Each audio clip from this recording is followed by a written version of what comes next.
തേങ്ങയോ സവാളയോ തക്കാളിയോ ഒന്നും ചേരാതെ നല്ല കുറുകിയ ചാറോടുകൂടിയും നല്ല ടേസ്റ്റിലും കിട്ടുന്ന ഒരു ചട്നിയുടെ റെസിപ്പിയാണ് കേട്ടോ ഇന്ന് ചെയ്ത് കാണിക്കുന്നത്. ദോശയ്ക്കും ഇഡ്ഡലിക്കും എല്ലാം കൂട്ടി കഴിക്കാനായിട്ട് നല്ല സൂപ്പർ കോമ്പിനേഷനാണ്. അപ്പോൾ ഞാനിന്നിവിടെ ഉണ്ടാക്കിയിരിക്കുന്ന ഇഡ്ഡലിയാണ് കേട്ടോ. ഇഡ്ഡലിയുടെ കൂടെ എല്ലാം നല്ല പെർഫെക്റ്റ് കോമ്പിനേഷനാണ്. നമുക്ക് തേങ്ങയൊന്നും ഇല്ലാതെ പെട്ടെന്ന് ഉണ്ടാക്കിയെടുക്കാൻ പറ്റുന്ന ഒരു ചമ്മന്തിയാണ് കേട്ടോ ഇത്. നമ്മുടെ തേങ്ങാ ചമ്മന്തിയാണെന്നുണ്ടെങ്കിൽ ചൂടുകാലത്തൊക്കെ പെട്ടെന്ന് അത് കേടാകും. അപ്പോൾ ഈ ചമ്മന്തി നമ്മൾ രാവിലെ ഉണ്ടാക്കിയാൽ വൈകുന്നേരം വരെയൊക്കെ കേടാകാതെ ഇരിക്കുന്ന നല്ല ടേസ്റ്റി ആയിട്ടുള്ളൊരു ചമ്മന്തിയാണ് കേട്ടോ. അധികം ഇൻഗ്രീഡിയൻസിൻ്റെ ആവശ്യമില്ല, നമ്മൾക്ക് 5 മിനിറ്റിൽ ചെയ്തെടുക്കാൻ പറ്റും, പെട്ടെന്ന് ചെയ്തെടുക്കാൻ പറ്റുന്ന ചമ്മന്തിയുമാണ്. അപ്പോൾ നമുക്ക് ഈ ചമ്മന്തി എങ്ങനെ ചെയ്തെടുക്കുന്നതെന്ന് നോക്കാം. അതിൻ്റെ റെസിപ്പിയിലേക്ക് പോവാം. അതിനായിട്ട് ഞാനിപ്പോൾ ഇവിടെ ഒരു പാൻ വെച്ച് കൊടുത്തിട്ടുണ്ട്. പാൻ ഒന്ന് മീഡിയം ഫ്ലെയിമിൽ വെച്ച് കൊടുക്കണം കേട്ടോ. അതിലേക്ക് ഞാൻ 1 കപ്പ് കപ്പലണ്ടിയാണ് ഇട്ട് കൊടുക്കുന്നത്. അപ്പോൾ നിങ്ങൾക്ക് ഇഷ്ടമുള്ള അളവിലെടുക്കാം കേട്ടോ കപ്പലണ്ടി. ഇത് പച്ചക്കപ്പലണ്ടിയാണ്. അപ്പോൾ നമുക്കിതൊന്ന് എണ്ണയൊന്നും ഇല്ലാതെ ഇതൊന്ന് ഡ്രൈ ആയിട്ടൊന്ന് റോസ്റ്റ് ചെയ്തെടുക്കണം. കപ്പലണ്ടി കുറച്ച് സമയം എടുക്കും ഒന്ന് വറുത്ത് കിട്ടാനായിട്ട്. അപ്പോൾ അതുകൊണ്ട് കപ്പലണ്ടി നമുക്ക് ആദ്യം ചേർത്ത് കൊടുക്കാം. എണ്ണയൊന്നും ചേർക്കാതെ ഡ്രൈ ആയിട്ടൊന്ന് വറുത്തെടുക്കുക. പെട്ടെന്ന് കുറച്ച് സമയം കൊണ്ട് തന്നെ അതിൻ്റെ കളറെല്ലാം ചെറുതായിട്ട് മാറി വരും, അതൊന്ന് പൊട്ടി തുടങ്ങും. അപ്പോൾ ആ പൊട്ടി തുടങ്ങുന്ന സമയം വരേക്ക് ഇതിലിങ്ങനെ ഒന്ന് ചെറുതായിട്ടിട്ടൊന്ന് വറുത്ത് കൊടുക്കണം. അപ്പോൾ അത് ആ കപ്പലണ്ടി ഇവിടെ വറുത്ത് എടുക്കുക. അതിൻ്റെ പാകത്തിന് ചെറുതായിട്ടായി കിട്ടിയിട്ടുണ്ട്. അപ്പോൾ കപ്പലണ്ടി ഒന്ന് പകുതി വറവാകുമ്പം നമ്മൾ കപ്പലണ്ടി എടുത്ത അളവിൽ പകുതി അളവിലാണ് ഇവിടെ ചമ്മന്തി കടല ചേർത്ത് കൊടുക്കുന്നത്. നമ്മൾ പൊട്ടുകടല എന്ന് പറയും. അപ്പോൾ ചമ്മന്തി കടലയും ചേർത്ത് കൊടുത്തിട്ടുണ്ട്. അതിൻ്റെ കൂടെ തന്നെ നമ്മൾ എന്തോരം അളവിൽ കപ്പലണ്ടി എടുക്കുന്നോ അതിൻ്റെ പകുതി അളവിലാണ് പൊട്ടുകടല എടുക്കുന്നത്. ഇനിയിപ്പോൾ ഈ പൊട്ടുകടല പെട്ടെന്ന് തന്നെ ആയി കിട്ടും കേട്ടോ. അപ്പോൾ അതുകൊണ്ടാണ് നമ്മൾ കപ്പലണ്ടി ആദ്യം ചേർത്ത് കൊടുത്തത്. പൊട്ടുകടല പെട്ടെന്ന് തന്നെ ചൂടായി കിട്ടും. അപ്പോൾ അതായത് എല്ലാം കൂടെയും ശരിക്കൊന്ന് വറുത്ത് മാറ്റുവാണ്. നല്ലപോലെ മണം വരും വറുത്ത് കഴിയുമ്പം. അപ്പോൾ അതിലേക്ക് പിന്നെ നല്ലപോലെ മൂത്ത് കഴിഞ്ഞ് കഴിയുമ്പം അതിലേക്ക് ഒരു ഇഞ്ച് 1.5 ഇഞ്ച് വലുപ്പത്തിലുള്ള ഒരു ഇഞ്ചിയുടെ പീസാണ്. അത് ചെറുതായിട്ട് ചോപ്പ് ചെയ്തിട്ട് അതും ചേർത്ത് കൊടുത്തിട്ടുണ്ട്. അപ്പോൾ ഇനിയിപ്പോൾ ചെറുതായിട്ട് ഇഞ്ചി പീസും കൂടെ ഒന്ന് ചൂടായി കിട്ടിയാൽ മാത്രം മതി. അപ്പോൾ ഇഞ്ചി പീസ് ചൂടായി കിട്ടുന്നിടം വരേക്ക് ഇതൊന്ന് മിക്സ് ചെയ്ത് കൊടുക്കുക. അതിനുശേഷം നമുക്കിത് ഫ്ലെയിം ഓഫ് ചെയ്തിട്ട് ചൂടാറാനായിട്ട് വെച്ച് കൊടുക്കണം. ചൂടാറി കഴിഞ്ഞ് കഴിയുമ്പം ഇതൊരു മിക്സിയുടെ ജാറിലേക്ക് ചേർത്ത് കൊടുക്കണം. അപ്പോൾ ഇത്രയും ഇൻഗ്രീഡിയൻസേ ഉള്ളൂ കേട്ടോ. ഇത്രയും ഇൻഗ്രീഡിയൻസ് വെച്ചിട്ടാണ് നമ്മൾ ചമ്മന്തി ഉണ്ടാക്കിയെടുക്കുന്നത്. അപ്പോൾ ഇതിപ്പോൾ ഇതിലേക്ക് ചേർത്ത് കൊടുക്കുകയാണ്. ചൂടാറി കഴിഞ്ഞ് നല്ലപോലെ ചൂടാറിയിട്ട് വേണം കേട്ടോ അരച്ചെടുക്കാനായിട്ട്. അപ്പോൾ ഇനിയിപ്പോൾ ഇതൊന്ന് പൊടിച്ചെടുക്കാം. ആദ്യം പൊടിച്ചെടുത്തിട്ട് വേണം വെള്ളം ചേർത്ത് അരയ്ക്കാനായിട്ട്. അത് കപ്പലണ്ടിയും നമ്മുടെ പൊട്ടുകടലയും എല്ലാം ആയതുകൊണ്ട് തന്നെ ആദ്യമേ വെള്ളം ചേർത്ത് അരയ്ക്കരുത്. ആദ്യം നമുക്കൊന്ന് പൊടിച്ചെടുക്കാം.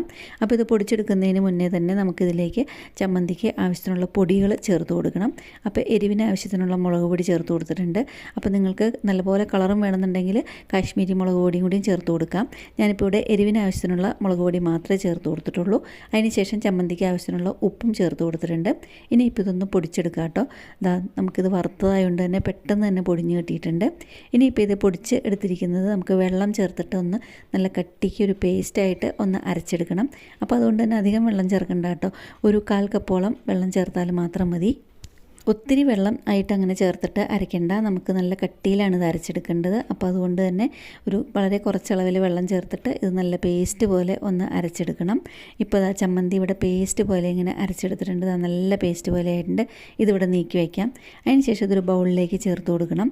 അപ്പോൾ ഈ ചമ്മന്തി ബൗളിലേക്ക് ചേർത്ത് കൊടുക്കുകയാണ്. ഇത്രയും കട്ടിയിൽ തന്നെ നമുക്ക് ഇത് ദോശയുടെ കൂടെയും ഇഡ്ഡലിയുടെ കൂടെയും എല്ലാം കൂട്ടാട്ടോ. പക്ഷേ ഞാനിപ്പോൾ ഇവിടെ മിക്സിയുടെ ജാറിലേക്ക് ഒരു 1/2 കപ്പ് വെള്ളം കൂടെയും ഒഴിച്ചു കൊടുത്തിട്ടുണ്ട്. ഇതൊന്ന് അടിച്ചെടുത്തിട്ട് മിക്സിയിൽ കുറച്ചൊക്കെ ചട്നിയൊക്കെ പിടിച്ചിരിക്കുന്നുണ്ടാവും. അപ്പോൾ അതും കൂടെ ഒന്ന് ഇളകി വരാനായിട്ട് അതൊന്ന് മിക്സിയിലൊന്ന് അടിച്ചിട്ട് അതും കൂടെ ചേർത്ത് കൊടുക്കുന്നുണ്ട്.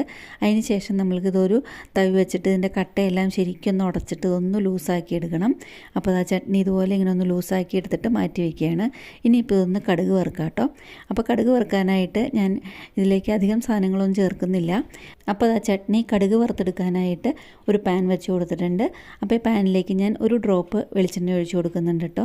വളരെ കുറച്ചളവിൽ മതി വെളിച്ചെണ്ണ. അതിനുശേഷം എണ്ണ നല്ലപോലെ ചൂടായി കഴിയുമ്പം എണ്ണയിലേക്ക് നമുക്ക് ചമ്മന്തിക്ക് ആവശ്യമുള്ള കടുക് ഇട്ട് കൊടുക്കണം. കടുക് പൊട്ടിക്കഴിഞ്ഞ് കഴിയുമ്പോൾ ഞാനിവിടെ ഒരു 2-3 ചുവന്നുള്ളി അരിഞ്ഞത് ചേർത്ത് കൊടുക്കുന്നുണ്ട്. നിങ്ങൾക്കത് വേണേൽ സ്കിപ്പ് ചെയ്യാം. അപ്പോൾ ഞാൻ കടുക് വറുക്കുമ്പോൾ ഒരു ഭംഗിക്ക് വേണ്ടിയിട്ട് കുറച്ച് ചുവന്നുള്ളി അരിഞ്ഞിട്ട് അത് ചേർത്ത് കൊടുക്കുന്നുണ്ട്. അപ്പോൾ ചുവന്നുള്ളിയാണ് ഇവിടെ ചേർത്തേക്കുന്നത് കേട്ടോ, സവാളയൊന്നുമല്ല. അപ്പോൾ ചുവന്നുള്ളി ചേർത്ത് കൊടുക്കുന്നുണ്ട്. ചുവന്നുള്ളി ചേർത്ത് കൊടുത്തു കഴിഞ്ഞതിന് ശേഷം ഉള്ളി ഒന്ന് മൊരിയിച്ചെടുക്കണം. അപ്പോൾ ഉള്ളി ശരിക്കും ഒന്ന് മുരിഞ്ഞ് നല്ലപോലെ ഒന്ന് മുരിഞ്ഞ് വന്നു കഴിയുമ്പം അതിലേക്ക് നമുക്ക് മുളകും കറിവേപ്പിലയും ചേർത്ത് കൊടുക്കാം. നിങ്ങൾക്ക് കടുകും മുളകും കറിവേപ്പിലയും മാത്രമായിട്ടും ചേർത്ത് കൊടുക്കാം കേട്ടോ. അതിന് ശേഷം ഇത് ശരിക്കും ഉള്ളി എല്ലാം ഒന്ന് മുരിഞ്ഞ് കഴിയുമ്പം ഇതിലേക്ക് ഞാനൊരു 1/2 കപ്പ് അല്ലെങ്കിൽ ഒരു 1/4 കപ്പോളം വെള്ളം ചേർത്ത് കൊടുക്കുന്നുണ്ട്. നിങ്ങൾക്ക് ചമ്മന്തിക്ക് എന്തോരം വെള്ളം ആവശ്യമുണ്ടോ അത്രയും വെള്ളം ഇതിലേക്ക് ചേർത്ത് കൊടുക്കുന്നുണ്ട്. ആ വെള്ളം ശരിക്കും നല്ലപോലെ ഒന്ന് വെട്ടി തിളയ്ക്കണം. അത് ഒഴിക്കുമ്പോൾ തന്നെ ചട്ടിയെല്ലാം നല്ലപോലെ ചൂടായിരിക്കുന്നതുകൊണ്ട് അത് ഒഴിക്കുമ്പോൾ തന്നെ അപ്പോൾ തന്നെ തിളച്ച് കിട്ടും. പക്ഷേ ആ മുളകിൻ്റെയും കരിവേപ്പിലയുടെയും ടേസ്റ്റ് എല്ലാം അതിലേക്കൊന്ന് ഇറങ്ങുന്നിടം വരേക്കും ഒന്ന് കാത്തിരിക്കണം. അതിനുശേഷം നമ്മളിതാ നേരത്തെ കലക്കി വെച്ചിരുന്ന ചട്നിയും കൂടെ അതിലേക്ക് ഒഴിച്ചു കൊടുക്കുന്നുണ്ട്. അപ്പോൾ ഇനിയിപ്പം ഇതൊന്ന് മിക്സ് ചെയ്ത് കൊടുക്കുക. വെള്ളം കൂടുതൽ വേണമെന്നുള്ളവർക്ക് കൂടുതൽ വെള്ളം ഒഴിച്ചു കൊടുക്കുക കേട്ടോ. ഇത് കുറച്ചൊന്ന് കുറുകിയിട്ടാണ് ഇരിക്കുന്നത്. നല്ല ലോസായിട്ടുള്ള ചമ്മന്തി വേണമെന്നുള്ളവർക്ക് അങ്ങനെയും ചെയ്ത് കൊടുക്കാം. അതിനുശേഷം നമുക്ക് ഫ്ലെയിം ഓഫ് ചെയ്യുക. ഫ്ലെയിം ഓഫ് ചെയ്ത് കഴിഞ്ഞിട്ട് നമുക്കിതൊരു സെർവിങ് ബൗളിലേക്ക് മാറ്റി കൊടുക്കാം. ഇതുപോലെ ഇങ്ങനെ ഇത്രയും വെള്ളമയത്തിലാണ് കേട്ടോ ചമ്മന്തി ഇരിക്കുന്നത്. നമ്മൾ ചട്ടിയിലേക്ക് ഒഴിച്ചു കൊടുക്കുന്നതിന് മുമ്പേ തന്നെ ഫ്ലെയിം ഓഫ് ചെയ്യണം. എന്നിട്ട് വേണം ചട്നി നമ്മുടെ വെള്ളം നല്ലപോലെ തിളയ്ക്കുന്ന വെള്ളത്തിലേക്ക് ഇത് ഒഴിച്ചു കൊടുക്കാനായിട്ട്. അപ്പോൾ ഇഡ്ഡലിയുടെ കൂടെയെല്ലാം കൂട്ടി കഴിക്കാനായിട്ട് നല്ല പെർഫെക്റ്റ് കോമ്പിനേഷനാണ് കേട്ടോ. നിങ്ങൾക്ക് റെസിപ്പി ഇഷ്ടപ്പെട്ടു എന്നുണ്ടെങ്കിൽ ഫ്രണ്ട്സിനും റിലേറ്റീവ്സിനും ഒക്കെ ഒന്ന് ഷെയർ ചെയ്ത് കൊടുക്കുക. അതുപോലെ തന്നെ എൻ്റെ റെസിപ്പി ആദ്യമായിട്ട് കാണുന്നുണ്ടെന്നുണ്ടെങ്കിൽ എൻ്റെ ചാനലൊന്ന് സബ്സ്ക്രൈബ് ചെയ്ത് സപ്പോർട്ട് ചെയ്യുക.